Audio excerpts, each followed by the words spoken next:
We're here at a 5G exhibition in Bangkok, Thailand.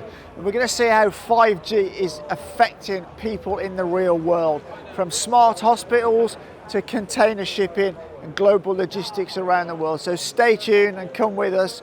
Let's discover.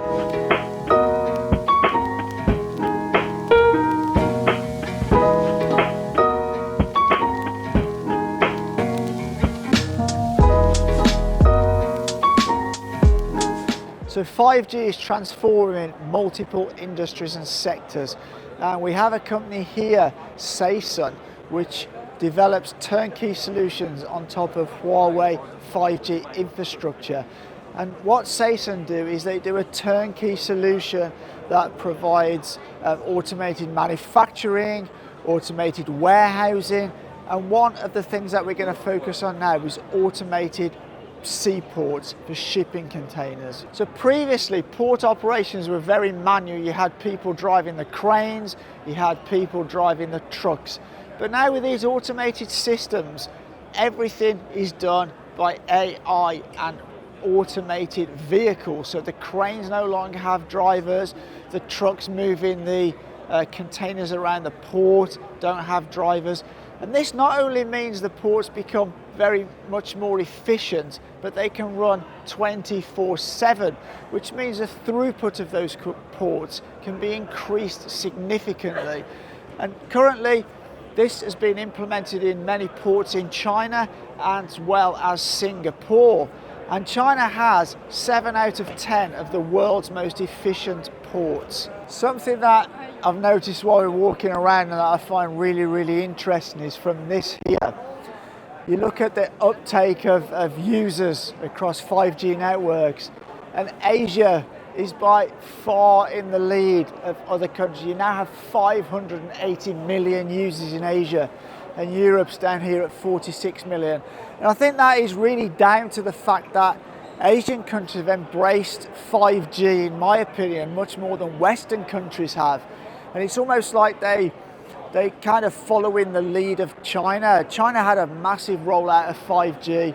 Their infrastructure's all in place, and they're now moving on to the next level where they're implementing 5G in business and commerce. And I don't see that happening in the West. And just to give you a couple of sort of examples of this, we were recently home in the UK, and my parents live about 10 kilometers out of a major city centre, and I was absolutely appalled by the poor speeds of data I got there. And then we've landed here in Thailand. Now Thailand is viewed by many Westerners as a country that's still underdeveloped, and not only are the speeds here great, but the cost of data here is significantly cheaper than back in the UK. And to give you an example, we've got 6 months of data, 60 gigabytes a month for £35, and that's probably around what it would cost you for 1 month in the UK. So it's significantly cheaper here, and that may be, one of the contributing factors to the much larger uptake here in Asia, because the price is so much cheaper. So we've just seen how 5G and AI can disrupt the logistics industry and make massive improvements there. We're now going to explore a completely different sector altogether, which is the healthcare industry. So when they dispatch a paramedic to the scene of an accident in an ambulance, that paramedic can now be equipped with some live streaming glasses. And so a specialist back at the hospital can actually see what the paramedic is seeing. So we can actually offer diagnosis on the patient in real time. And what they also do, they use IoT devices, which are little devices which are kind of sensors, and they send back relevant information to the specialist or doctor back at the hospital as well through the 5G network. So that could be his heart rate, his blood sugar levels, any kind of vital statistic, his oxygen levels and things like that. And that, together with the view of the patient, allows the specialist or the physician or doctor at the hospital to guide the paramedic into giving a better treatment to the patient. And that can have a big effect. There's something called the golden hour, where if you give the patient the right treatment in the first hour after a trauma, that patient will stand a much higher chance of survival. So that's a really positive thing.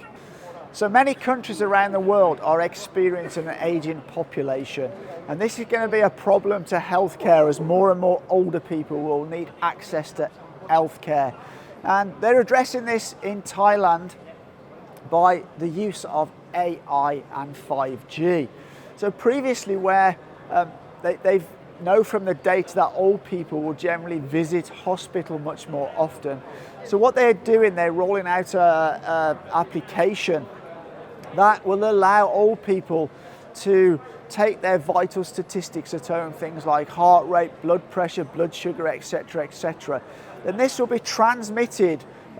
They can input the results on an app. This will be then transmitted to the hospital and analysed by AI, and it will flag up to a physician if there's any problems or abnormalities, and if there are, those patients can then be invited into the hospital or through the app given recommendations on their diet. They even include diet, so that old people can take pictures into the app of what they eat, and it will analyze this against a database so it knows the calorie intake and carbohydrates and things like that in the meal. And they can then give recommendations to the older people that maybe do a little bit more walking, eat a little less, eat a little more, etc., etc. And they're hoping by doing this that it will actually reduce the amount of visits those old people make to the hospital, and in turn that will ease the hospital's resources. And the third thing I want to talk about here is the use of 5G and AI in pathology. Now, historically, if you take something like prostate cancer, they would take a test, and a pathologist would have to look at each and every slide to make a diagnosis on that slide. And that would have to be done under a microscope in a hospital. Now, what they're doing with AI, they're now scanning these slides, digitally scanning the slides and comparing them in a database using AI. Now, although the AI currently can't make a final diagnosis, what it does is it flags a slide to be looked at closer. So what then happens is a pathologist will then look at that slide a little closer and make his diagnosis of whether that's a positive or a negative. But furthermore, previously all the pathologists had to be present in the hospital. But now what they can do, they have many pathologists who work from home. So those slides can be transmitted by 5G in high definition pictures and images to the pathologist's iPad at home, or if he's sitting on the beach on vacation or wherever, and he can review those slides on his iPad or his mobile device, and then give a diagnosis which is then fed back into the system, and then that can be fed back to the patient. So all this is like, I mean, there's ongoing things like that. It could save, traffic in the cities because these people can now work from home instead of having to go to the hospital every day. It can speed up diagnosis because if a pathologist had, say, 500 slides, he can maybe get through one every 10 minutes, whereas AI can probably do 500 in a matter of a few seconds and pick out like maybe 10 that need further looking at. So now instead of looking at 500 slides, the pathologist only has to look at maybe 10. So there's massive efficiency savings. It can deliver a better healthcare to the end patient, and that is the goal of this digitization of the healthcare system. So I've really enjoyed myself here at Mobile Broadband Forum here in Bangkok.